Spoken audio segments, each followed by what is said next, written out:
Now we have got the data inside Splunk. Let's see how we can modify some of the configuration to make our analysis on the data much more meaningful and efficient. The next method after getting data is to enrich the data by adding meaningful information that makes sense rather than plain old host names and IP addresses. The first field that is part of our default selected field is our source type. If you are not getting what are selected fields, I would recommend you revisit our first chapter to understand these default fields or selected fields and also about interesting fields. The source type can be renamed by using inputs.conf at the time of deploying the configuration or at the time of parsing the data at the indexer level. The source type fields always holds information about technology. Let me show you some example like how the source type index is equal to main source type, or let me search all the logs for last 24 hours. As you can see, the source type, these are the source type. The source types can be renamed by using our inputs.conf file.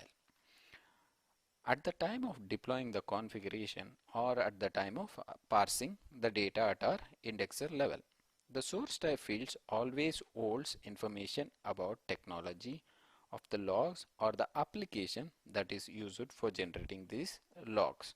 And the source type are used extensively for filtering the logs during searching.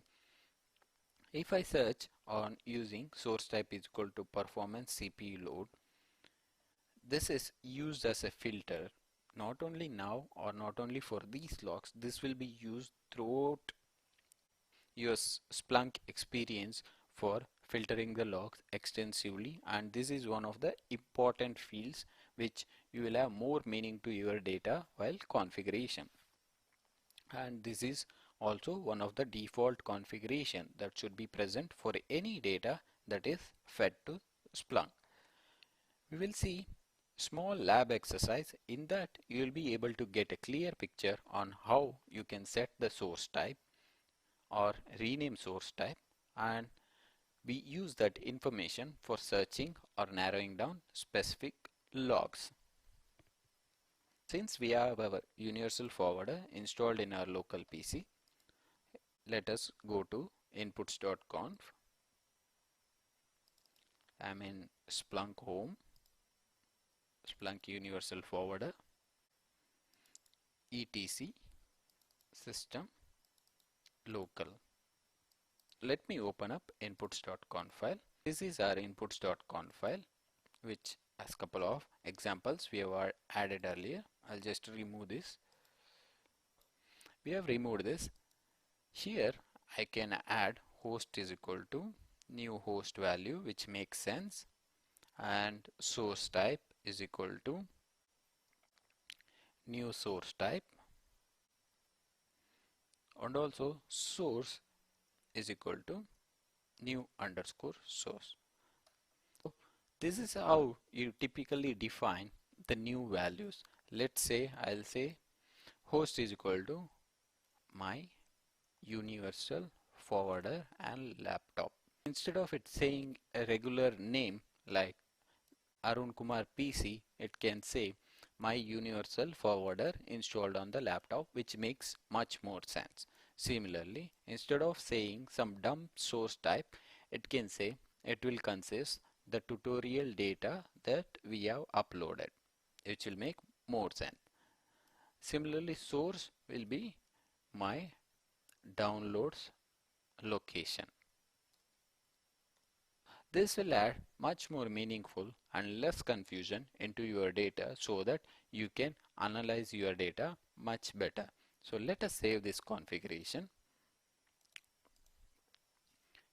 restart our universal forwarder.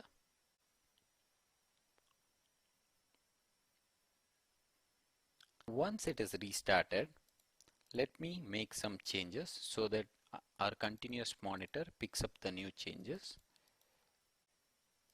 I'll make under access log.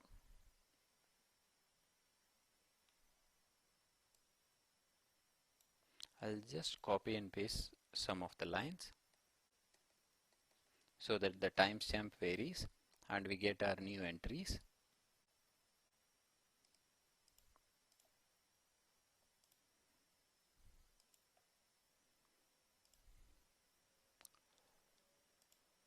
So it will be under all time because our access logs are backdated.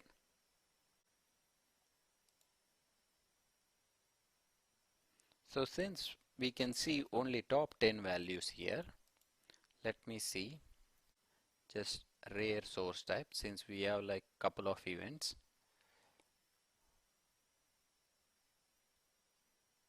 As you can see, our newly added source type, that is tutorial data, popped up.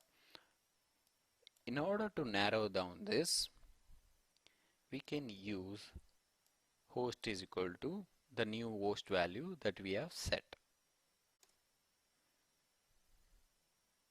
As you can see, we have 8 events, that was duplicate values that we copy pasted, and it was successfully renamed tutorial data, source and host name. Instead of having the complete location, this makes much more sense. Similarly, source type just having the access log or just secure log, it makes sense to Splunk saying that to parse the logs, but as an analyst or a data, when you are searching on Splunk, it makes much more sense to provide specific terms that any user who is accessing Splunk will be able to understand much better. These configuration can also be deployed from our deployment server. We will soon be seeing how we can deploy these configuration using our deployment server.